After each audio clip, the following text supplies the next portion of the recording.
สบายดีหนึ่งในที่กับเจ้าหน่อย EP นี้ก็อยู่ที่ห้อง406ของว่าการแขวงเนื่องจากว่าได้มีกองประชุมสรุปติราคาการจัดตั้งปฏิบัติเวียกงานเลือดประจำปี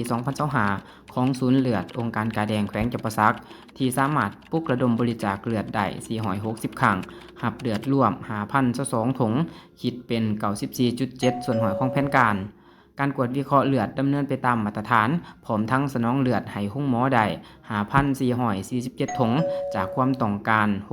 6,314ถุง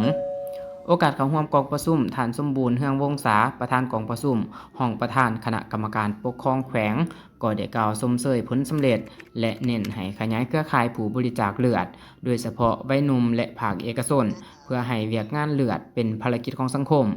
พร้อมกันนี้กองประชุมก็ยังได้ผ่านทิศทางแผนการประจำปี